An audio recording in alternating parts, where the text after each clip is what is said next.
So here's another unboxing. This is the Seagate GoFlex Desk USB 3.0 hard drive. I picked this up because I bought a Macbook Pro with Retina Display and I didn't want to fork out hundreds and hundreds of pounds for a Thunderbolt drive, seeing as USB 3 already maxes out normal hard drives, so I picked this one up. It's pretty basic box, obviously. Gives you some useful information here. The main thing is that works both for PC and Mac, and also people might realize that there's been a change now with Seagate. So before they used to offer 3-year warranties, or actually 5 years a few years ago. Now they're going down to 2-year limited warranties. To be honest, I think most hard drive manufacturers are going this way at the moment.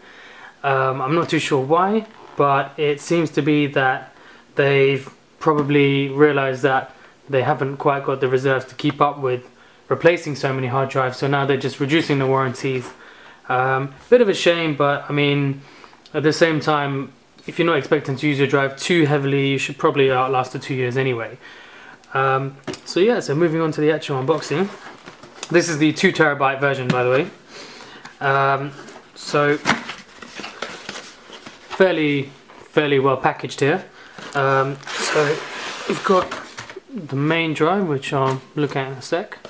A couple of bits of paper, so the limited warranty and the GoFlex Desk quick start guide. Need some pictures, how to plug stuff in.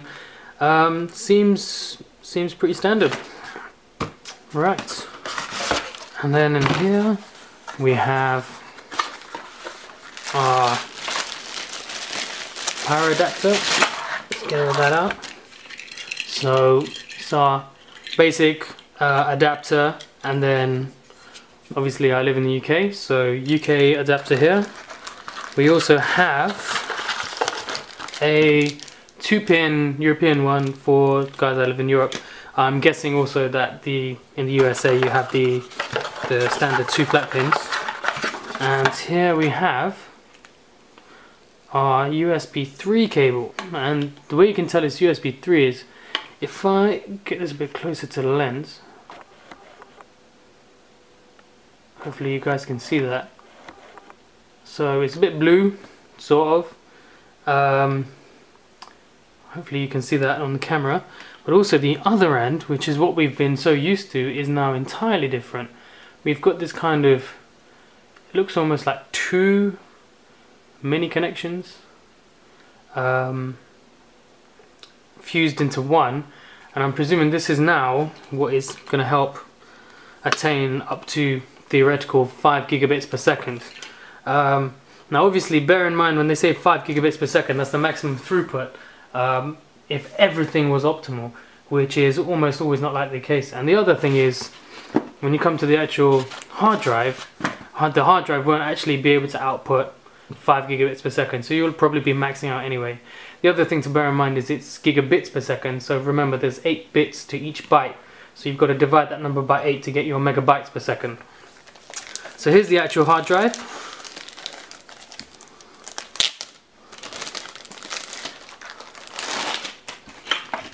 So nice and shiny. I'm a bit of a stickler for outside plastic to protect the plastic on the inside, the sticky back plastic, but to be honest, I'm guessing in a day or so I'm probably going to take this off. So here's the actual front of the drive. Sides are fairly plain, and we've got these really cool fins, which kind of look like fins one way and look all closed the other way, and some more vents at the top. Now this being the GoFlex series means that actually the bottom pops right out. Now this is the USB 3 base.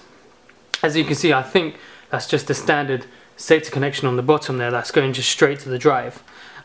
You can switch this out for a Firewire base, a Thunderbolt base, USB 2. There's quite a few.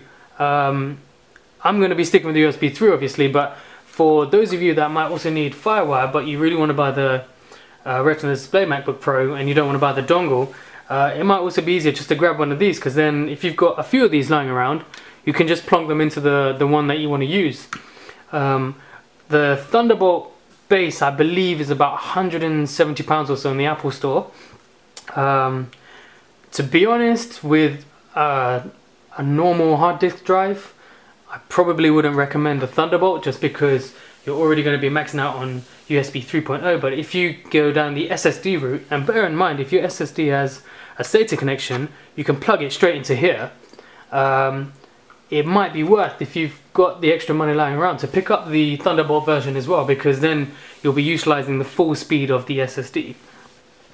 Right, so this is fairly easy to stick back on.